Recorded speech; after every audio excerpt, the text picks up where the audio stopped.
After weeks of being way behind in polling and only days left until the election on June 7th, Liberal leader and current Premier Kathleen Wynne did this. On June 7th, voters will elect a new government. I don't know who voters will choose. That is up to them. But I'm pretty sure that it won't be me. After Thursday, I will no longer be Ontario's Premier. And I am okay with that.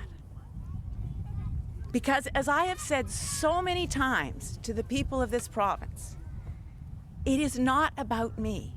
And the reason I'm feeling emotional is it's about those kids behind me. It's about them. It's about their futures. It's about the kind of province that they are going to live in.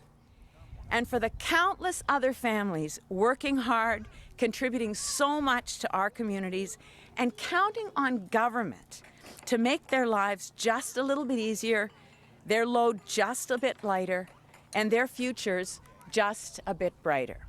Voters are going to pick a new premier, but they are generally worried about giving that person, whether it's Doug Ford, whether it's the Conservatives, whether it's the NDP, too much power.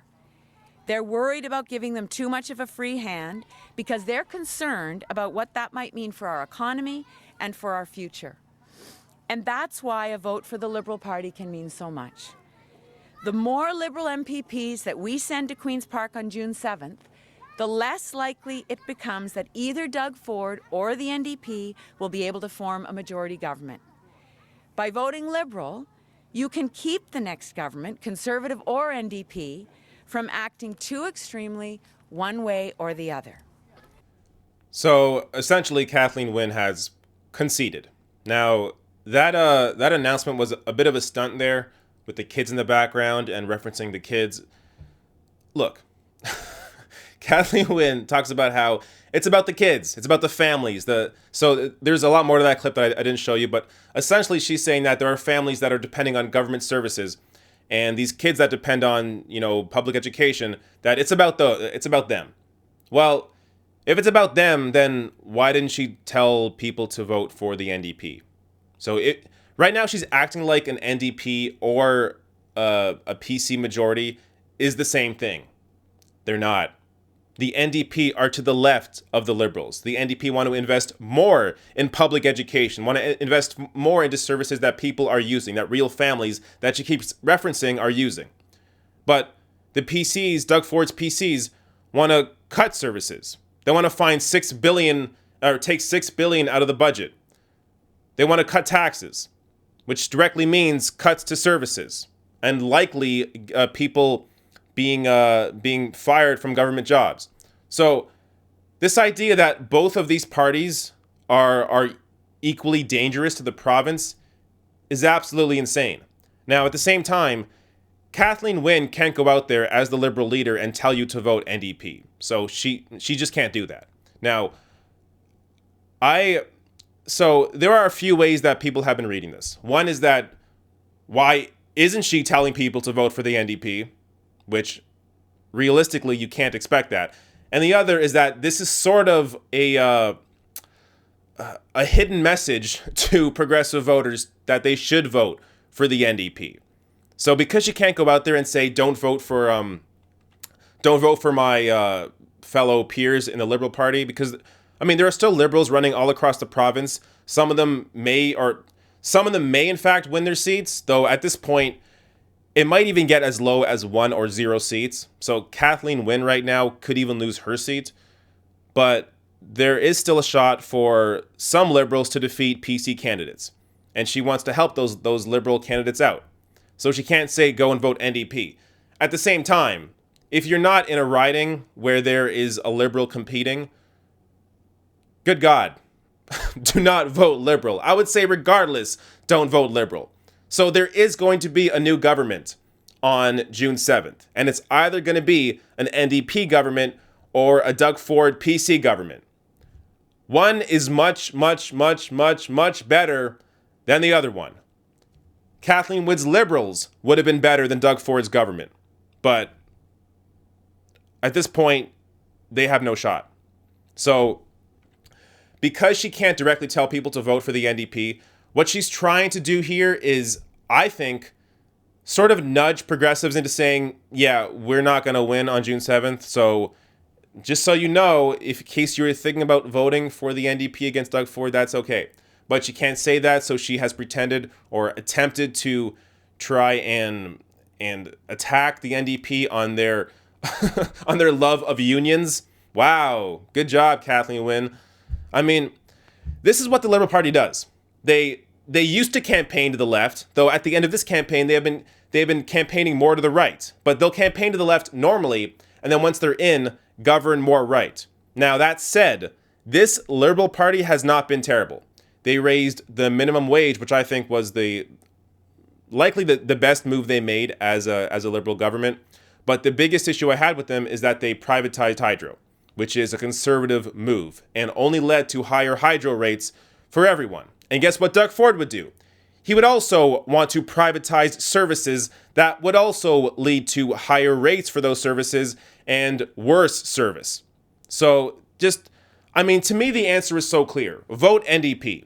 Now, there's a couple of points I want to hit on here that just shows you how ridiculous Doug Ford is.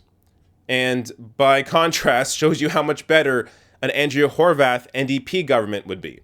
So this first one I want to touch on here is this piece from Global News. Doug Ford's PCs would run higher deficits than NDP and Liberals, economists say. Mike Moffat, an economist with Western University's Ivy Business School, compared the numbers of the three main parties and found that by their third year, the PCs would be running deficits of $6.9 billion in their third year and $7.6 billion in the fourth year. Andrea Horwath's NDP government would have the lowest deficits of $6.4 billion in their third year and $5 billion in their fourth year, according to Moffat's projections. The Liberals would run deficits of $6.5 billion in their third year and $5.6 billion in their fourth year. Oh, but Moffat must be biased, right? I mean, if he says that the Andrea Horwath's NDP government's going to have a lower deficit, well, he must be a paid lackey. I mean, the NDP must be paying him off, and he's just completely fake news, or not. Here's who Moffat is. Moffat, who has provided past policy advice to the Liberals, Greens, and Tories, the PCs, said his projections are an attempt to illustrate the lack of information from the Tories, who have not released a fully costed campaign platform despite months of promises from Ford to do so before voters head to the polls June 7th. So, this economist has worked with every major party except the NDP. So he's worked with the Liberals, the Greens, the Tories. He's worked with everyone except the NDP. So his projection here is not based on any sort of bias. It's based on facts. Doug Ford has not released a costed platform.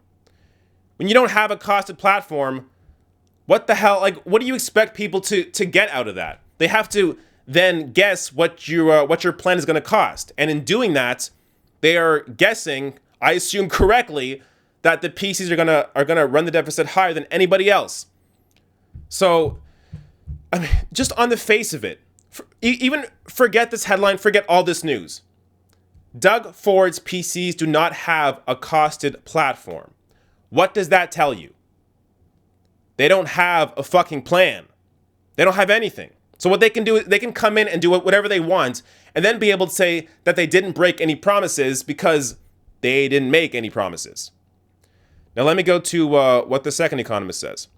Don Drummond, an economist with Queen's University, said it's almost impossible to determine an accurate economic projection for Ford's plan, as some items are costed, some aren't, and others are costed over different time periods. This is unacceptable, Drummond said, adding the proposed spending far exceeds $6 billion. It should at least explain how initiatives are going to be funded. The next impact of this plan is an increase in the deficit from what it would have been otherwise. Drummond released his own report looking at the fiscal discipline of the NDP, Liberals, and PCs, and found that while all three parties would increase the deficit, it's likely the PCs would run up the highest. He also said there is an inherent contradiction in Ford's pledge to find $6 billion per year in inefficiencies without firing anyone. Quote, "You don't get a lot of savings if you don't cut the labor bill," he said. And how can you argue with that reasoning? Once again, Ford has no platform, and if he's going to find or pledge to cut $6 billion per year in inefficiencies, you have to cut jobs. You just have to. Now, if you don't think you have to, well, let's see if Doug Ford wins and see what he does.